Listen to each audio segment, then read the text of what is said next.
So the first game coming up in Pool C is Australia against Fiji. What a game this could be. So many great attacking players on both sides, and I'm really excited to see it, although kickoff is 6:15 in the morning here in the UK, but I will certainly be up for that one. It is the Rugby World Cup after all. So both teams have faced each other 21 times, and Fiji have only ever won twice, and that most recent one came not 40 years ago, but a bit more than that, 1945, where Fiji beat the Australians by 2 points, but with an average score difference of 17.29 between both sides, with obviously Australia on the winning side, it looks like Australia are heavy favourites, or are they? Fiji, over the past few months, have been playing in the Pacific Nations Cup, had some good wins against Tonga and Samoa, but lost against Japan. Australia, on the other hand, have played okay in stages, obviously with that great win in Perth against the All Blacks, but then the following week, losing 36-0 against the same opposition.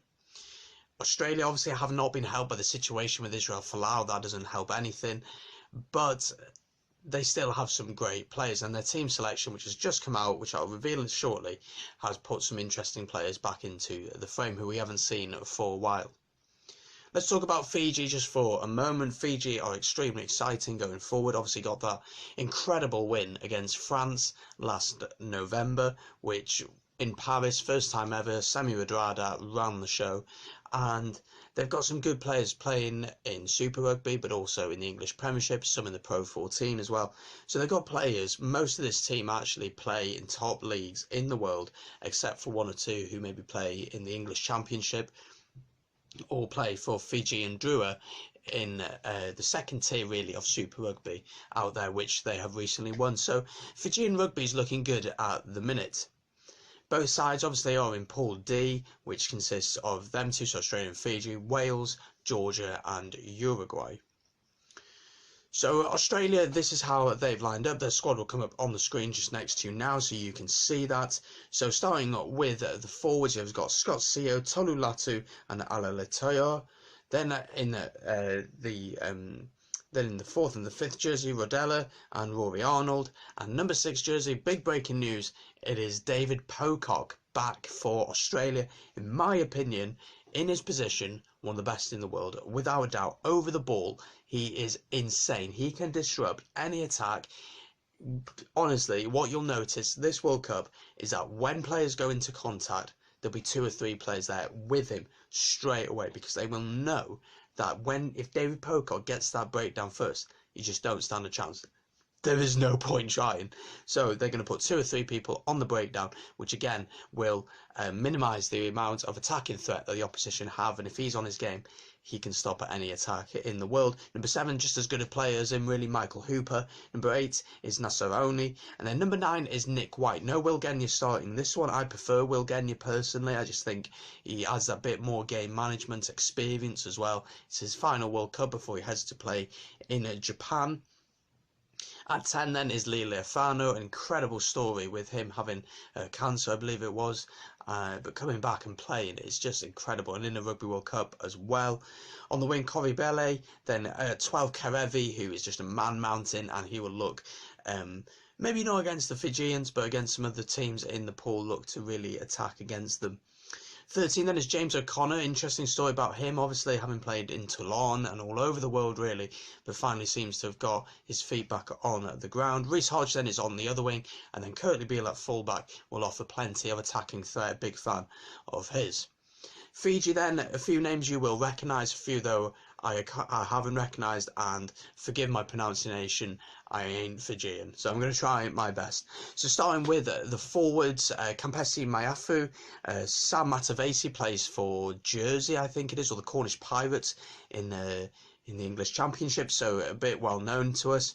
Kovakalu at 3, then Kavubati, and then number 5, Nakarawa, Leone Nakarawa, the best offloader in the world. How he gets out of some positions and how he frees his hands up, I have no idea.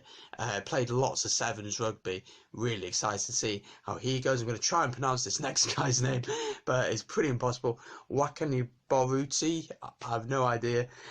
Number 7 then, Pesiliato. Number 8, Mata, who plays for Edinburgh in the Pro 14. Really good ball carrier, and yeah, Fiji have strengthened in their scrum for sure. Is it at the level of the other top one tier nations in the world? Maybe not, but there's adding a bit of structure to their play. The number 9 shirt goes to Frank Lomani. Number 10 is Ben Volavola. Some of you may recognise him, plays for Racing and is dating the girl from Hunger Games. There you go, little facts for you. On the wing, Semi Udrada, incredible, really incredible player, and you just got to watch him to understand why. So if you're in the UK, get up for the game. It's going to be a good one. In the centres, then we got Botaya and we got Naya Kalusi, and then on the wing we got Tusavolo, and at full back, I'm going to try and pronounce his name, but Murivalu, I think it is. So some names there, obviously, that we recognise from the Fijian side, and some that we don't really recognise at all. Well, I certainly don't, but if you know more about them, if you're a Fiji rugby fan, certainly let me know down in the comments. So this game is the first of Pool D, and you do feel like if Fiji can get a win here, it makes the pool extremely interesting. Looking at the pool, you would think that Wales and Australia would get out. I have made a predictions video that will be on the channel, so make sure to go and check that one out. But yeah, so Fiji can throw the ball about. We know that 100%, and if they can get the balls to likes of Adrada, if Volavola can run the game at 10, and if they can get the big ball carriers such as Mata, and if Nakarawa can throw his offloads about, they will cause Australia problems. And the only concern is their discipline and their structure. If Australia can keep it tight, but can be professional at the same time, I think Australia will win pretty comfortably, if I'm being honest. But if the game gets messy, if it gets open, and there's not much structure in the game, I think Fiji will thrive off that. Once it gets down to kick points, set piece, go through the phases, that's where Fiji tend to struggle. They can't break down that attack from an opposition team, but when they get a chance to play free-flowing rugby, that's when they are at their best and one of the best teams in the world at counter-attacking rugby.